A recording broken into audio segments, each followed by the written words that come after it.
Are you looking for the best camera for photography? In this video we will look at some of the 6 best camera on the market. Before we get started with our video, we have included links in the description, so make sure you check those out to see which one is in your budget range. Starting at number 1. Sony Alpha 6700. The Sony Alpha 6700 is the best all-around mid-range camera we've tested for photographers. This hybrid model uses a 26-megapixel APS-C sensor and captures fantastic overall image quality. It's also relatively portable and has an excellent battery life, making it a good choice for long days on the go. The camera's autofocus system is also one of the most effective on the market, with AI-driven subject detection and incredibly accurate AF tracking. On top of that, it has IBIS and a wide selection of compatible lenses, including plenty of more affordable third-party options. If you don't want to fiddle around with RAW files too much, consider the Fujifilm X-S20 instead. Fujifilm is known for its excellent JPEG processing and film simulation profiles, making it a good choice for those who prefer to share their images straight out of the camera. Like the Alpha 6700, it has a high-res APS-C sensor and IBIS to help you shoot handheld at slower shutter speeds. However, its autofocus isn't as effective as the Sony's, so it's less suited to very fast subjects like sports or wildlife. At number 2.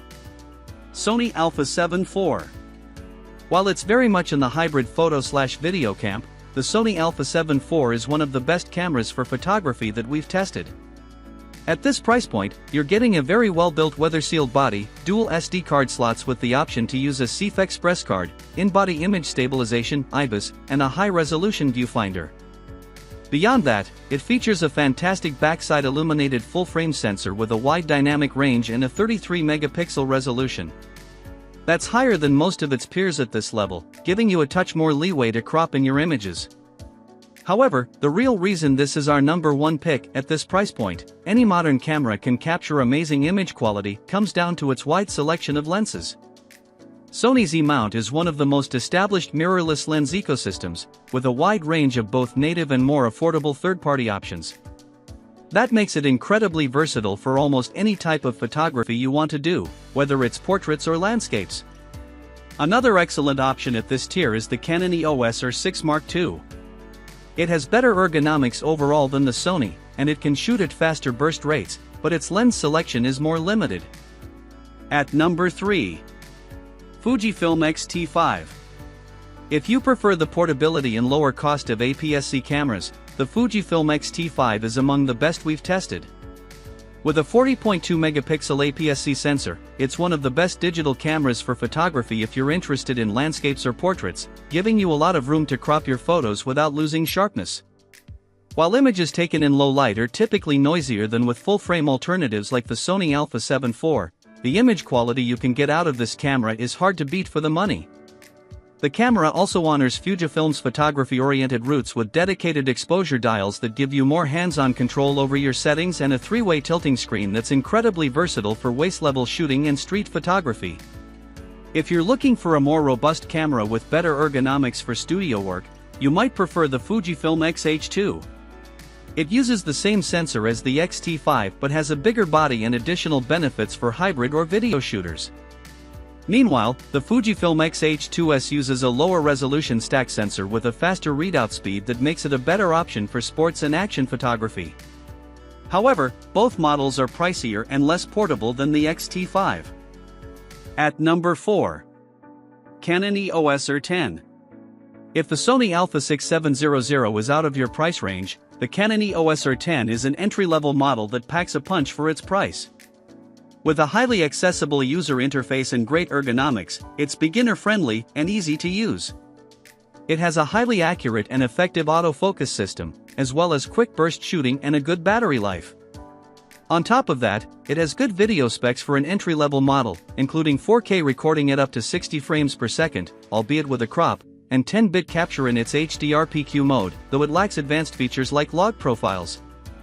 The biggest downside of the R10 is that lens selection is still relatively limited for the RF mount. If you prefer a more established lens ecosystem, the Fujifilm X-S10 is another great choice at this price point. It's also one of the few entry-level models with in-body image stabilization. That said, its autofocus system is less reliable, and you'll have to find one on the used market, as it's been discontinued. At number 5. Canon EOS Rebel SL3/250D. The Canon EOS Rebel SL3/250D is one of the best cameras for photographers on a tight budget. It's an older DSLR, so it lacks some of the features found on newer mirrorless models, like advanced video specs and more accurate autofocus tracking algorithms. Having said that, a DSLR is the perfect place to start for photography, especially on a budget. It isn't as portable as most mirrorless alternatives, but the SL3 is Canon's most portable DSLR, and it has a much longer battery life than its mirrorless counterparts. Plus, its sensor still captures excellent overall image quality, and its optical viewfinder gives you an unfiltered view of your subjects.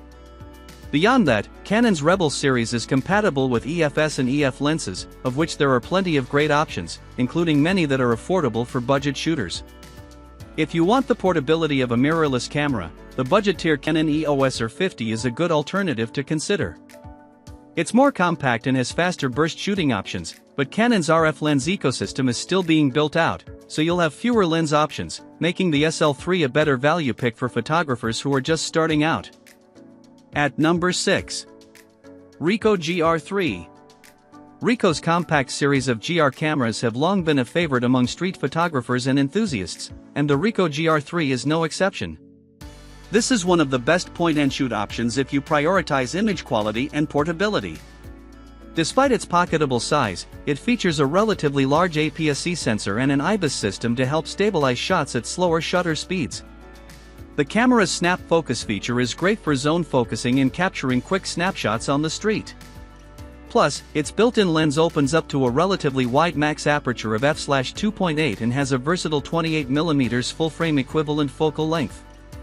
If you prefer a narrower field of view, the RICOH GR-II9 is identical to the GR3 in every way except that it uses a 40mm equivalent lens. That more standard field of view is versatile for different kinds of photography, though it isn't as wide for landscape photos. It's also worth noting that the batteries on these models are small, so you'll probably need to invest in spare batteries or a power bank for longer shooting days. If you prefer to shoot through a viewfinder and have extras like a tilting screen and more reliable autofocus, the Fujifilm X-106 is the point-and-shoot to end all point-and-shoots.